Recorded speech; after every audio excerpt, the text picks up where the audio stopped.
Isaia profetizon për këngën që populli i Perëndis do të këndojë pasi fuqitë së keqes, të simbolizuara nga Leviathani, të kenë marrë gjykimin e Perëndis. Tema e kësaj këngë është vreshti i bukur. Nëse në kapitullin 5 të Isaias, vreshti përshkruhet si objekt i gjykimit të Perëndis, këtu ai paraqitet si një vresht i bukur që Perëndia vetë e mbron dhe për të cilin kujdeset. Kjo mund të kuptohet si një paraqitje simbolike e popullit të Perëndis që do të përtërihet pasi gjykimi i Perëndis të ketë përfunduar. Ky vresht nuk është objekt i zemrimit të Perëndis, por objekt i dashurisë dhe hirit të tij, të cilin ai e mbron dhe për të cilin kujdeset. Prandaj, ky vresht i bukur mund të kuptohet në fund të fundit si simbol i popullit që Perëndia ka shpëtuar, domethënë i kishës. Ashtu si vreshtari kujdeset për vreshtin, edhe Perëndia vetë i mbron dhe i ruan njerëzit e tij. Prandaj, fuqitë që kundërshtojnë Perëndinë dhe përpiqen t'i dëmtojnë njerëzit e tij nuk mund t'i shpëtojnë kurrë gjykimit të Perëndis.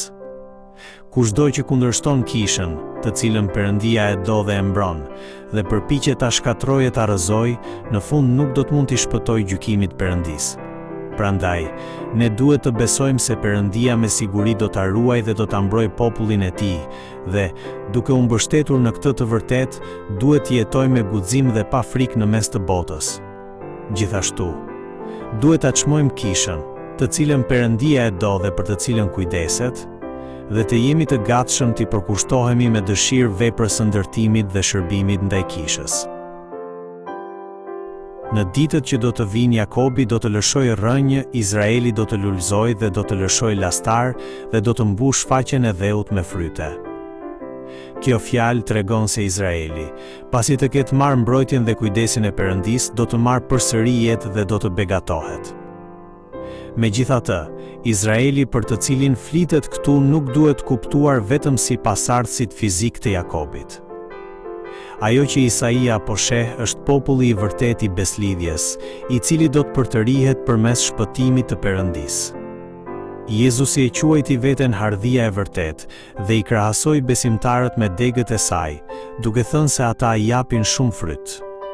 Prandaj, Izraeli për të cilin flitet këtu mund të kuptohet si populli që është shpëtuar me anë të hirit të Perëndis dhe që i përket atij. Kjo profeci tashmë është përmbushur dhe, në të njëjtën kohë, do të vazhdojë të përmbushet edhe në të ardhmen. Numri i njerëzve të shpëtuar në Krisht vazhdon të shtohet, dhe ata do të adhurojnë dhe do t'i shërbejnë Perëndis në vende të ndryshme të botës.